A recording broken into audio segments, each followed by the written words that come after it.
Hello everyone and welcome to episode 146 of the WMMA 5 series here on the channel. This is Pride FC Worldwide 37. Josh Barnett versus Cain Velasquez. What a main event that is. That is a big time fight, and I'm super excited to see how that one plays out. But before we get into that card though, we do have a lot of pieces of mail, literally 10 extensions. So Stephan Bonner got extended, Robbie Lawler, Daisuke Nakamura, Pete Sell, Mark Hughes, Roger Gracie, Mac Danzig, Ryan Bader, Vito Belfort, and Brett Rogers. And then Gary Goodrich wants to fight John Olaf, which is just, again, Gary Goodrich still fighting people out here. You'll love to see it. Again, he's been either knocked out or has knocked out somebody in his last 4 out of his last 5. Actually, all of his 5 out of his last 5. If you go into like the top 10 or his last 10 fights, they're getting into at least a finish every time, except for the Alexei Oleinik fight. Crazy. Absolutely crazy. What a run that man has had. We'll keep that there just in case. But, let's make sure we are saved before we advance here. So, Josh Barnett and Cain Velasquez, the main event. Co-main event, Jake Shields versus Tetsuji Kato. Hopefully that works out well. In that one, Tetsuji Kato, I think, could bring out the exciting fight out of Jake Shields, because Jake Shields is a bit of hit and miss sometimes. But we shall see. Joe Dorkinson taking on Frank Shamrock. As well, this is a great fight for Frank, though, personally, because this is just maybe a potential bounce-back fight, but Joe Dorkinson could surprise him there. Fedor Emelianenko taking on Tom Erickson. Kind of, 2 heavyweight greats of the past battling it out here. And, really, this is a gimme fight for Fedor, but at this rate, Fedor has not been that guy anymore. So this could potentially go very badly for him. Carl Luna versus Clay Guida as well. It's a fun fight there, a lightweight fight. And then Kiko Tamai against Misha Tate to kick off the taping. And on prelims, Sarah Schneider and Gina Carano. And then Edwin DeWeese taking on Patrick Cote. Fucking tough 3 fight there. You'll love to see it. See how they do. And that prelim fight, that is Edwin DeWeese's first fight in Pride FC. So that should be fun. So this is Josh Barnett's 10th time main eventing a Pride FC event. Cain Velasquez has finished 3 of his last 5. Of course, he is almost at that point where he's going to be close to 9-0. He is fighting for the undefeated streak to continue. As far as they're ranked 6 and 9, this is a great fight for both guys. I think they both play into their strengths. Obviously, Barnett's probably a little bit better standing than Cain is, but this is a big time fight. This is an awesome fight though when you kind of think about it. It's like obviously both have went into the pro wrestling route, and now as far as after their really MMA career, actually Barnett kind of was a little bit like kind of at the same time at times, and even was doing it before. So that's actually, that should be a fun fight for sure. I'm super excited to see how that plays out. Josh Barnett, he's 13-9 in Pride FC, 24-10 as a whole. Just lost to Tim Sylvia, which obviously Tim's a tough guy. He really hasn't had a great fight since 2007, which that was against Savachko when he won with a rear naked choke. Sometimes they're just kind of decent average fights. So we're really rolling the dice with him. I think even Cain hasn't really had like these crazy fights. Well, recently he has, for sure. But that should be a fun fight, though. I mean, he's beaten Pedro Rizzo. That was his last guy he beat in the top 10, and he just keeps on rolling up into the top 10 fight here, almost a top 5 fight. Cain Velasquez there against Josh Barnett. Then Jake Shields taking on Tetsuji Kato, the co-main welterweight contest. Tetsuji Kato trains at Presta. Shields trains, or as far as Shields, is 1-0 against other members of that team. Shields is the 19th ranked welterweight in Pride FC. Kato is 21st. As Shields won 3 of his last 5. He does have a Pacific weight advantage, but the Blur Cat step pick still siding with Tetsuji Kato. Of course, Jake Shields has 7-6. It's kind of been a bit of a wishy-washy performance for him in Pride FC. Lost his first 2 fights, then won the next 2, and the inconsistency was kind of the big thing. But he has won 4 of his last 5, but, Sakuraba gone. Josh Koscheck didn't even win fights in rings after we sit him down after this fight. Matt Serra's not the same, but that's still an important win, and then Harshbarger was never really a winning fighter for us either. So not really the biggest of names. But, for Tetsuji Kato, here's a man that had Matt Hughes' number, of course. At one point or another, we sit him down to lightweight after he just could only beat Matt Hughes. And that did not go well either. He beat Josh Barnett. He beat Charles Bennett. crazy horse, but then he had to take on, like, Joaquin Hansen's crazy. Like, obviously, he's got a lightweight title fight coming up. Joe Stevenson, another guy who's had lightweight title fights, so he just fought some of the best guys. So now that he's back in welterweight division, he can finally take on guys that are kind of more his skill level. It's crazy to think he's had so many fights and still only 32 years old. But yeah, Shields will enjoy a significant weight advantage here. But yeah, this could be an interesting one. This could be an interesting one for sure. And then Joe Elderte. Torkinson taking on Frank Shamrock. Both are 0-1 against other members of their opponents' teams there. As Shamrock trains at Lions Den and Torkinson trains at Presta. Frank Shamrock's 15th in the Pride middleweight division, 20th for Joe Dorkinson. Dorkinson's won 3 of his last 5 fights by decision, as he lost his debut, of course, to Forrest Griffin, but that's a tough debut. This is another tough fight for him, though. You got a former middleweight champion in there, Frank Shamrock. Obviously, 37 towards the end of his career, but still, it's only 5-6 years ago. He was a middleweight champion of the world. Hasn't had a lot of great success, but he did beat Forrest Griffin last year, so there is that. MMA math would definitely dictate that Frank Shamrock can get a win here over Joe Dorkinson. But you never know. You never know. As the last Emperor, Fedor Emelianenko, taking on Tom the Big Cat Erickson. He has not won since April of 2007 for Fedor. He's got a 5-inch reach advantage, a significant weight advantage for Tom Erickson, though, obviously, like he has with most fights. And then Fedor, though, big favorite to win this one. This is a gimme fight for Fedor, technically. But when you really think about it, it's crazy to think where his career could have went had he not got fucked over in Brazil, because that just was the downfall. It was going to be 10-0 potentially, was going to be the Pride Heavyweight Champion, and he lost the rematch decisively, and he just kept on splitting performances. But again, Sergey, Heavyweight Champ, Rothwell now Heavyweight Champion, Roy Nelson's a savage, Tim Sylvia's a tough guy, the Pedro Hizo loss is tough, and then a Shalat knockout, it was crazy. But they've been exciting fights, though, along the way. This could definitely be an interesting one, for sure. For sure. We'll see how it plays out, though. For Tom Erickson, though, it's crazy to think. He just won. He beat, he's on a 2-fight win streak. He beat Mark Coleman and he beat Hirotaka Yokoi, which both those fights were awful. But the Kevin Randall fight, I remember that fight was actually really, really fun. That was probably one of the best, that was his best fight ever. But he's had some interesting ones. Like, fight Kazuki Vegeta and Gary Goodridge. First round finishes there in those fights. And, of course, the Igor. Igor is the man that the slay. The giant of Tom Erickson. It's just like he was going to dominate everybody after winning the Grand Prix. What a interesting career, because he beats Barreto, which, everybody beat Barreto. 3-fight losing streak. Then beats Fabrizio Verdun. We set this up for Fabrizio to win, so he could, we can get him the fuck out of here. Keeps on beating guys, then goes on to the losing streak, and now he's still beating guys here. As far as he's only been getting a couple of fights a year recently. At 45, still fighting too, is crazy to think as well. Scarluno taking on Clay the Carpenter Guida. This is a fight for Clay Guida here. You look at the Blurcast stat pick 6-1. Clay Guida's been a savage, obviously. 10-1, 6-1 as a whole in Pride FC. Leonardo Santos, the one loss, hasn't had that many great fights as of late. They've all been decent in the past 3, but of course that knockout elbow on Joe Hurley was crazy. I want to say that was a comeback too win from that fight, if I remember correctly. Believe that's what was going on. Could be wrong. But yeah, that was crazy. Great knockout of the night for Clay Guida there.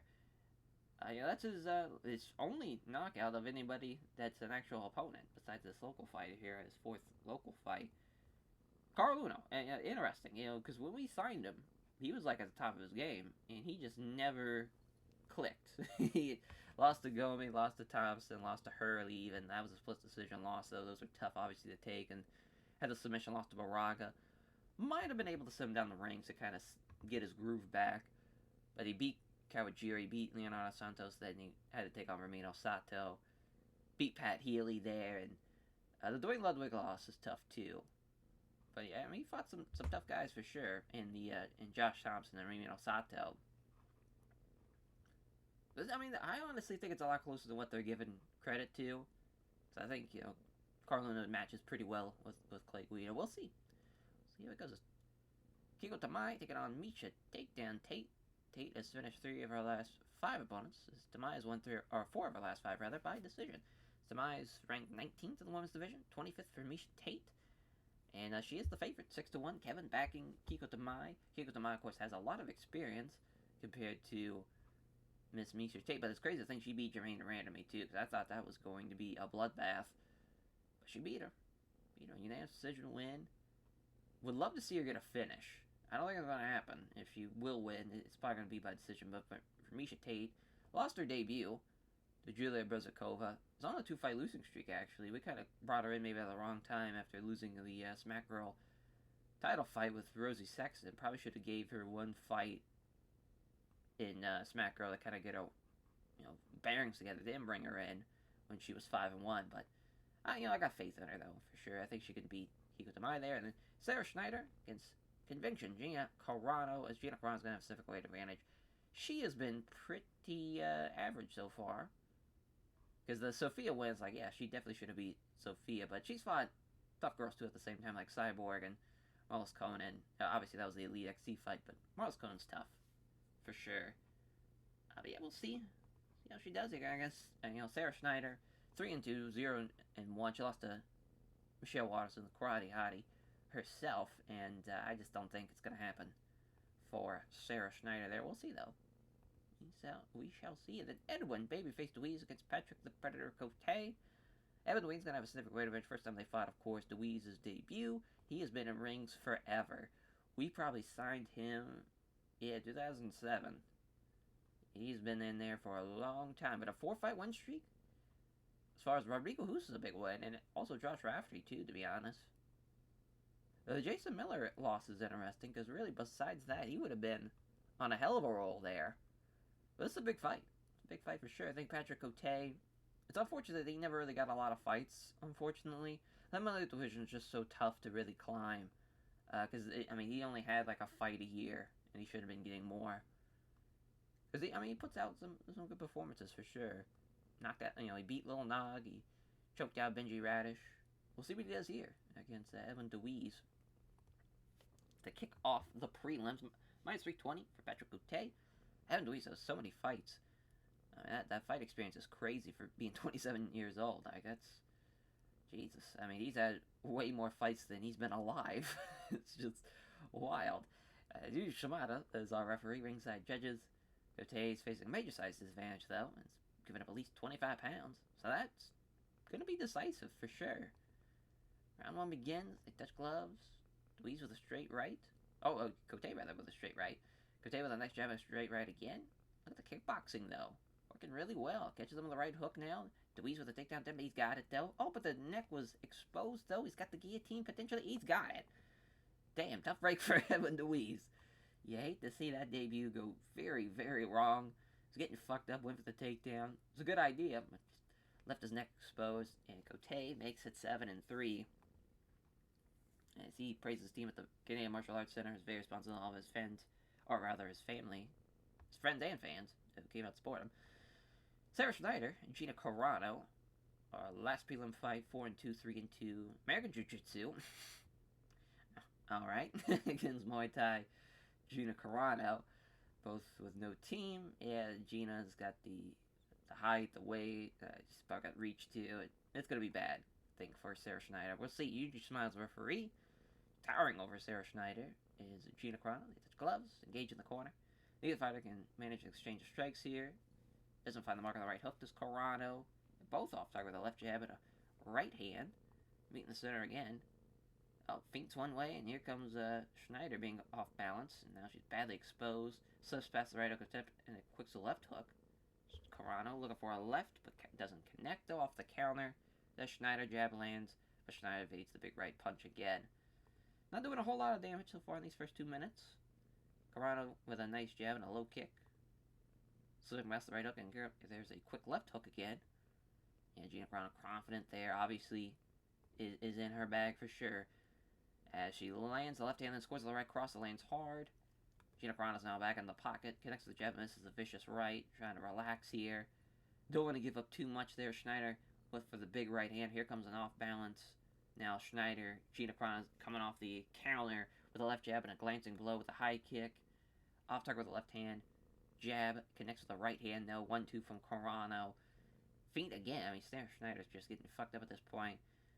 As Schneider missing the big right hand. Here comes a right cross from Gina Carano. Attacks with strikes, manages the counter jab. Jab hits home from Gina, and hits Schneider with a straight right. Gina attacks with strikes. Schneider throws a counter jab and misses. Gina hits a left hand, but Schneider avoids the big right. A few gulps of breath down. Gina's given the first hint. She's starting to tire now.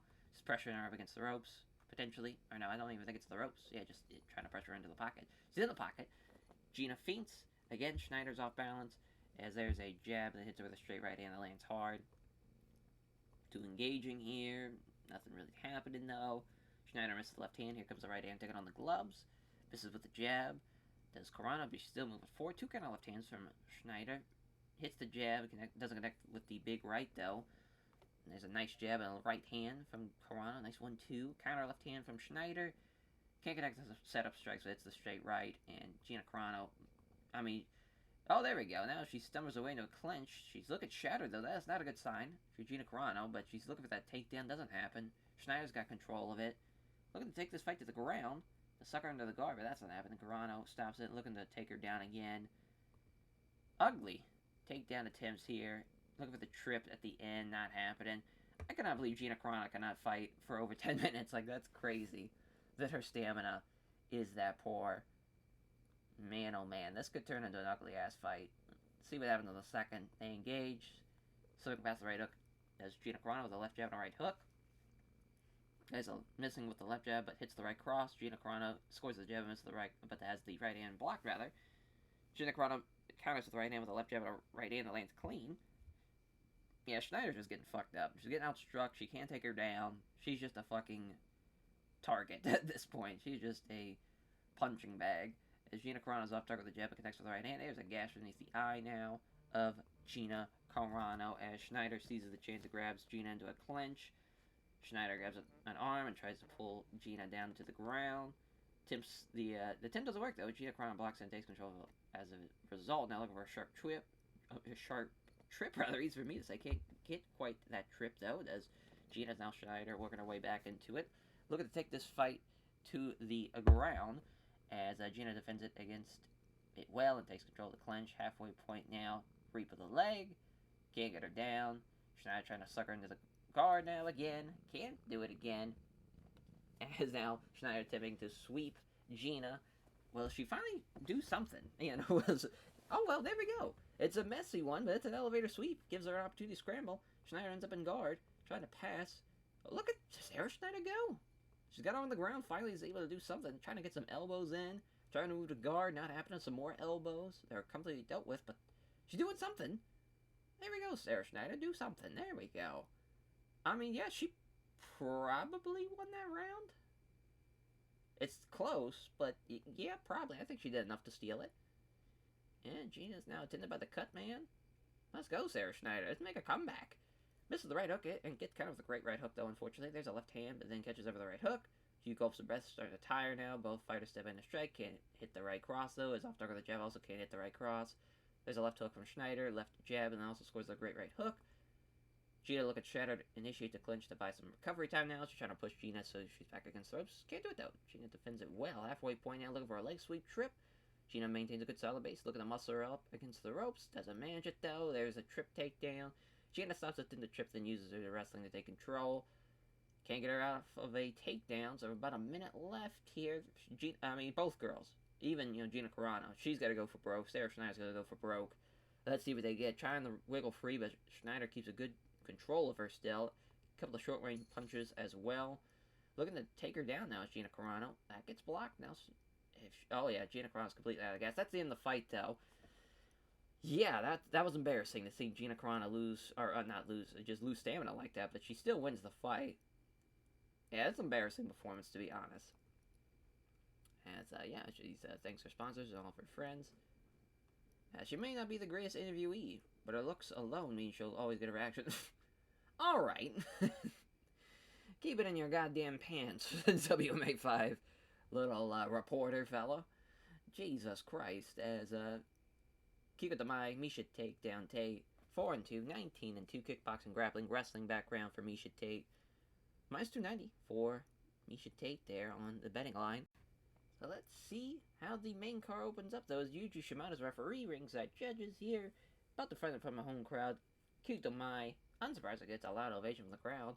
Opening bell, they touch gloves. Tate looked like she was about to step in and grapple, but Kyuto Mai simply took the initiative. There was a 1-2, but Tate was equal to it. They cannot trade strikes, though, unfortunately. They come together, but nothing's really damaging from both girls, as Kyuto Mai moves in. Let's see, the Tate with a left-hand exchange. Doesn't trouble the opponent, troubled with a combination with a ending with a leg kicks there. As Tate tried to get in close, but Kyuto Tamai doing a good job pushing the pace. 2 quick punches doesn't land, though. They still come together and strike. Look at Tamai slipping past the right hook and attacks with the left jab, but that right hook that stuck to the last second. Tate looking for the takedown. She's got it. She's on her back now. Let's see what Kyuto Tamai can do on her back. Not a whole lot. She's past the half guard, looking to get side control. Here comes a counter. Looking for the scramble. Tamai's left turtle up with Tate behind her. Not a good spot. Well, cannot stop herself from being flattened out, so still with Tate on her back. Looking to get both hooks in, not happening though. Trying to roll over, looking for the rear naked choke without getting the hooks in. Can't get it though. Still blocking the hooks. Oh, now she's gonna looking for the ground and pound off the back. Kyuto Tamai's taking some heavy shots. Looking for the rear naked choke again. Keep going with the ground and pound. Misha Tate, come on. Yeah, it's should have kept on going with that. That's unfortunate. But a great round, though, for Misha Tate. Both fighters come together and strike here, as there's a countering a right hand with a right cross as Misha Tate. Misha knows her game, for sure. But she's still outstriking her, too. A jab is wide that hits her with a straight right, though. It's Kyuto Tamai. Now Tate's got a hold of her. Look at her against the ropes. Here comes a takedown. Yeah. Look at she's got her back, too, again. Again, I mean, Kyuto Tamai's fighting it off, but it's just, it doesn't matter. Still looking for that rear naked choke. Come on, ground and pound. Yeah, Yuji Shimada's just going to stand him up. Tate's the aggressor, trying to get up against the ropes again. Is it going to be another takedown? Yep, probably will be. Yep. I mean, light work for Misha Tate. As this has just been light work all day. Final round. Jab is wide, catches over the right hook. Jab hits home and hits over the straight right. Misha Tate's starting to breathe a little heavy, though. Let's see what Kyuto Tamai can do. She's now in the pocket. There's a jab and a straight right. Here we go. Kyuto Tamai starting to get tired as well. Tentative jab, 1-2 from Tamai. Fails to land. They stand and trade in the center of the ring. Nothing can happen now out of that. Tate throws a punch, but Kyuto Tamai avoids it. Can't connect with a jab. Catches Tamai with a right hook. Halfway point in the third. In the final round, both of them come together in an attack. Past the right hook attempt and attacks with a jab and a right hook that is ducked. Tamai moves forward, constantly trying to pressure her into exchanging some strikes as Tate fires off a counter jab. Jab is wide from Tamai, then lands a right hand. Tate simply looked like she was going to shoot, but Tate took the initiative first, though. Kyuto Tamai can't hit the step left jab. Hits her with a straight right, though. Tate looking for the takedown. She's got it, and that's going to be it for Kyuto Tamai. As, it just Misha Tate just turned into a wrestling match. It is what it is. It sucks that Kyuto Tamai really couldn't get rocking and rolling. She had plenty of chances, but also at the same time, Misha Tate probably should have finished her in the first. Just, it was a bad game plan switching to try and finish her with a rear naked choke without having the hooks in. As Misha Tate gives a name check to everyone at Team Takedown, all of her various sponsors and all of her friends, family, and supporters. Misha Tate says it was a tough fight, gives a show respect to Kyuto Tamai. Again, stop it with the horniness here, fucking WMMA 5. You're killing me here. As another fight here between, I don't know why there's another fight, this is only the second fight in the main card. Carl Uno taking on Clay the Carpenter Guida, 10-1, 21-11-2. Minus 330 for Clay Guida, that's crazy. Judo versus Wrestler, Takada Dojo, Team Quest. Ringside judges, a loud ovation here from Carl Uno. Maybe he'll do better than Kyuto Tamai did. As Guida's trying to get some grappling start, but look at Carl Uno being the aggressor. 1-2 from Uno, fails to land. Can't take the initiative. There's a jab that hits home, the scores the right cross. Carl Uno, go. He's lighting him up. There's a straight right now. There's a jab. Can't land the big right. Clay Guida's still trying to get something going off of like a grapple, but he just can't get all of them. Finally, he does. About 2 minutes in to the round, trying to get him against the ropes. There's an elbow against the ropes again. He's trying to do exactly what he did in his last fight. It's a good strategy. Knee strike to the thigh. Looking for to sweep him now. It's a great sweep. Pulls him in half guard. About to scramble already. Guida's up first, so he's just going to grab a waist lock on Carl Uno. Looking to just pick him up and dump him right back on the ground. He does so. Oh, wow. Carl Uno, again, back up fast. As he's got a hold of him again on his back. Oh, but he's got both hooks in. Oh, boy. Well, that's it for Carl Uno. Yep. My God. Yeah, I thought Corleone was going to come right back up after that takedown, but I guess Clay Guida just jumped on his back before he could. Yeah, what a win for Clay Guida. What a fight. We needed that. We needed a first round finish. We had a couple of fights that go the distance that didn't really need to. As Clay Guida thanks everyone at Team Quest for helping him prepare for the fight and his sponsors for supporting him financially. Name drops the local clubs. Is heading there for a post-victory party. Everyone's welcome. Fuck yeah. Fuck yeah. Last Emperor, Fedor. Oh my god. A minus 1,200. Yeah, they were not kidding when they were saying he's a big favorite to win this one. You know what's crazy? If Tom Erickson wins, it wouldn't be the craziest thing in the world, to be honest. Wouldn't even be the craziest thing. As, yeah, giving up at least 35 pounds is Fedor. Fedor's not even touching gloves. Look at Tom Erickson, though. Looking to grapple, not happening, though. Fedor again taking the initiative. Fails to find him with his jab, but he lands the big right. It's a left jab and a beautiful straight right. Listen, Tom Erickson's going to be a tough guy to knock out. Well, as I say that, he probably just knocked him out. Yep. There we go. Way to go, Fedor. 13 wins for Fedor, and he's got his groove back. The last the Emperor's New Groove. He's got it. As Fedor Emelianenko name checks all of his sponsors and all of his friends, pyramid supporters. Fedor Emelianenko asks about the knockouts that his manager that landed that last shot perfectly. Says he can always rely on his punching power. As Joe L. Dorkinson taking on Frank Shamrock. Plus 300, minus 380. So far, the favorites have been definitely dominating fights so far. We'll see if that trend continues as Iwan the Cowboys referee ringside judges. Here we go. The fight begins. They touch gloves. Fails to find him his jab. Lands the right hand. As now Shamrock seizing that chance to grab him into a clinch, trying to slam him. He does so. Look at the pass. It's a scramble, though, already. And Shamrock sees the opportunity to grab one of his opponent's legs. Failing to lose out on that. That's probably a bad idea to go for the leg lock there. Oh, he's already up. And then seeing that Dorkinson was preparing to, go for the ribs there with like a little soccer kick, a football kick, as Shamrock stalks Dorkinson back towards the corner of the ring. Shamrock steps in the pocket, showing a little fear of Dorkinson. It's a right round kick to the body. After the jab being wide, Shamrock, he knows how good of a kickboxer he is. He can definitely stand and trade some shots. There's another right roundhouse kick to the ribs. Dorkinson's still trying to grapple with him. Looking for the takedown. He's got it. It's a great trip. Looking for some slicing elbows.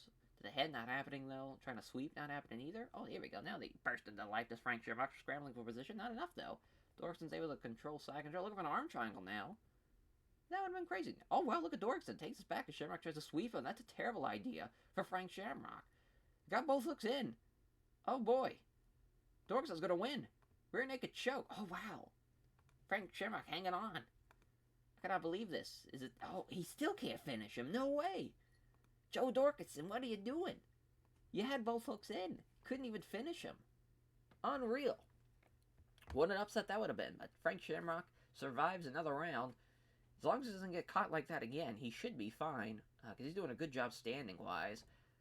Yeah, I mean, you probably have to give that round definitely to Joe Dorkinson. But if Shamrock's able to land a lot of those strikes that he was landing, but some power behind him, he can definitely fuck him up. Frank Shamrock's looking for a takedown. Not a good idea, because he can't connect. Dorkinson can't connect with the jab. It's a nice straight right hand, though. Shamrock looking for the takedown. He's got it. But the guillotine was exposed. Dorkinson looking for the... Oh, and I don't think he's got it. Works his hand free, pulls free. Now Shamrock looking to pass. There's a scramble already. Dorkinson ends up being grabbed against Frank Shamrock against the ropes. Stomps down on his opponent's foot. Looking for another takedown. It's another takedown. Look at the pass. Another scramble. Dorkinson started off facing Shamrock. Pounds away, but Dorkinson calmly deals with him. What a second round this has been. They're just all over the place. There's a big knee strike to the body now. Look at the slam him. Jesus Christ. There's a slam now. And Shamrock doesn't let Dorkinson pull him in close and smother him. Looking to counter the pass attempt. They find themselves scrambling for position. Minute left. Shamrock again up against the ropes as Dorkinson and looking for another takedown. And finally Dorkinson blocks it. Yeah, may even stop the takedown, but he's having less luck getting away from the ropes though. We're looking for it again. Dorkinson stops it again. Third time. Nope, not as it for that round. So yeah, Frank Shamrock did enough that round definitely to win that round. And it's going to be an interesting third. If it's a little decisive, this could be a tough one for the judges to score, I think, as Dorkinson closes in on Shamrock. As now he's looking to unleash some strikes. Jab is wide and hits Shamrock with a straight right. Stepping into the pocket, showing a little fear of Dorkinson. Can't connect with the setup left jab, and then hits Dorkinson with a beautiful straight right. Dorkinson's still moving well, but is definitely breathing a little deeper, taking a few gulps of breath. Shamrock's giving the first, and he's starting to tire a touch. Circling warily is Dorkinson, looking for his chance to close in. Shamrock connects with the jab as follows, but the following leg kick rather misses. Seizing that opportunity, there's Dorkinson clinching with him, looking for the trip takedown. He's got it. It's a big takedown for Dorkinson. Right hands to the body. Looking to smother him now, looking for some elbows, but all the now he's deflecting forearms now, absorbing him, loses his guard while defending the elbows, so now Dorkinson's just left standing in front of him, trying to get a ground position, but he can't get all of them. The scramble begins. Shamrock ends up losing out, so we're back where we were. Shamrock again, bursting into life, looking for a scramble. Bad idea. Dorkinson's just going to get side control, some knees to the ribs. Can't catch his breath, trying to sweep from the bottom, not happening, and I think Joe Dorkinson did enough for the upset. We shall see. Yep. Yeah, decision win for Joe Dorkinson. That was a good fight, though. That was a really good fight. Big win for Joe Dorkinson. MMA math be damned. As he gets his first win, too, in Pride FC.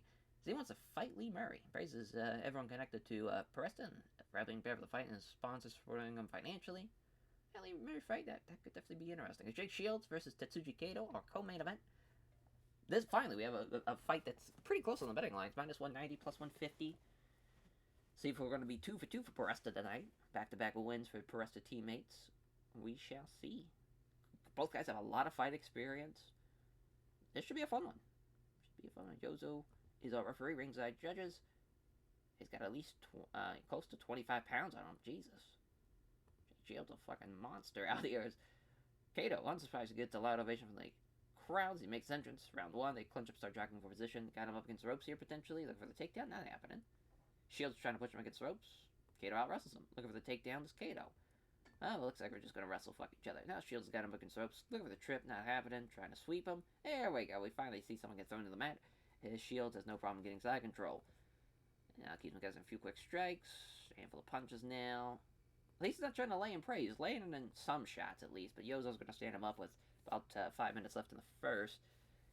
As Shields manages to aggressively get in close. In good position to clinch. Trying to get him against the ropes. Kato defends it well though. Looking for the trip. And he gets the takedown. He's got his back. Both hooks in. Come on. Rear naked choke. There we go. That a boy, Jake Shields. What a win. As, oh, that could have been real bad. Oh, that's weird. Why is it, what in the world? They're just not going to do an interview? Oh, I'm an idiot. I don't know why that, froze me up there. Jake Shields, thanks for having him connected to Caesar Gracie Jiu-Jitsu for helping him prepare for the fight. The sponsors for supporting him financially. Worked hard on that choke. All that hard work paid off. The babyface assassin, Josh Barnett, Cain Velasquez, our main event. 24-10.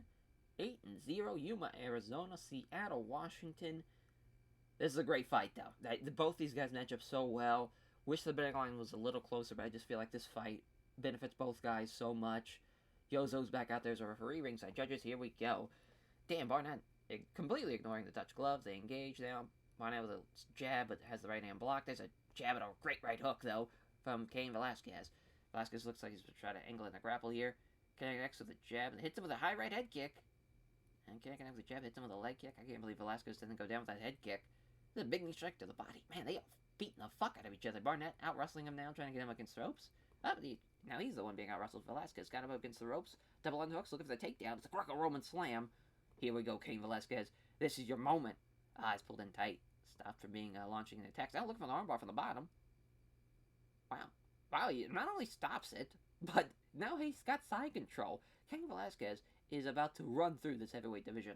Sucks that the series is going to end after 2010, but he's probably going to be the guy in the next decade for sure. Pounds away with some right hands, doesn't take any damage there as Velasquez fires off some punches. They aren't throwing with great force. Tries to transition to guard, fires off some rights. Barnett is in trouble with him. Barnett tries to pull guard on Velasquez, but doesn't get there with the attempt. Pounds away, but Barnett is in trouble by the strikes again. Trying to move to guard. Yozo's going to stand him up. They meet in the center. There's a low kick in him, but misses the big right hand. Does Velasquez. Standing toe-to-toe with strikes. Neither fighter can really land anything. 60 seconds now. Punch fails to land. Now Barnett maybe looking for a takedown here to end out the first. This would be huge for Josh Barnett, but they're just going to hit each other with short punches the remainder of the round. Yeah, I mean, Cain Velasquez, he did the damn thing. That is for sure in that first round. We'll see what happens in the second. Exchange of strikes happens for Barnett here, initiating that exchange of strikes. Counter left hand from Velasquez. Combination ends with a low kick that fails to land for Barnett. Two-punch combination doesn't hit either of them, though, does Barnett. Velasquez is the aggressor, trying to get him with a knee strike. That gets defended well. Barnett gets caught with a knee strike to the body. Some more knee strikes to the body. Jesus Christ, more knee strikes to the body. Velasquez does it. Barnett is stuck with his back to the ropes now. Double underhook now. Looking to take him to the ground. And then again, Velasquez with these underhooks. He's got his back now. Got both hooks in. This is big, big trouble. Some big right hands. Not even looking for the rear naked choke. He said, I'm a ground and pound your ass. Holy shit. You love to see it, though. He didn't finish him, but he beat the fuck out of him, I'm sure. Yeah, landed 31 strikes again. He landed like 40 in the last round, so he's close to 100 strikes already. Just on the ground. That's Cain Velasquez. He's got one more round. That's all he's got to do. He's got the large bruise as Barnett now. On the ribs. Going to be tough to breathe with that large bruise, I'm sure. He's been getting fucked up all night. Velasquez again is the aggressor. If he gets the underhooks, it's over. Yep, it's over. He's going to get the take. Yeah. Got the takedown, got his back again, and he is going to fucking rock him here. Got both hooks in again. Maybe this time you can actually finish him, Cain Velasquez. Oh, he survived. He breaks the hooks free. Oh, now he's back in the hooks again. Yes, he can't break free. Can't break free again. Cain Velasquez is your winner, 9-0. Oh my. What a fight. What a win. Cain Velasquez is here to fucking destroy people. As he is the destroyer of worlds. This man is looking to be 10-0 and take on, I don't even know who he's going to fight next, to be honest. Because Barnett was 6th. So I guess we got to give him a top 5 guy. Yeah, that's huge. Honestly, we might give him Big Nog. That'd kind of be an awesome fight to see. We'll have to see how the betting line works. If it's close like this, we'll rock with it, but it's over like 40. Not over 40, over 400 or something. We probably won't do it, but that's an intriguing fight. Oh, he wants Tim Sylvia. Damn. That's crazy. Name checks all his sponsors and thanks all of his fans who came out and support him. Boy, oh boy. 69 nights on the show. That was actually a good TV taping. I was a little nervous there after with the 2 women's fights, but we got it back on track. Back on track for sure. A couple of knockouts. That main event was a lot of fun. We decreased our pop though, unfortunately, but shout out Cain Velasquez for sure. Shout out Dorkinson. And shout out Misha Tate. Yeah, that's probably it. Good shit. $3 million. Not bad at all. Not bad, not bad. As that will do it for this episode. Thank you all for watching, and we'll catch you guys next time. Take care, everyone.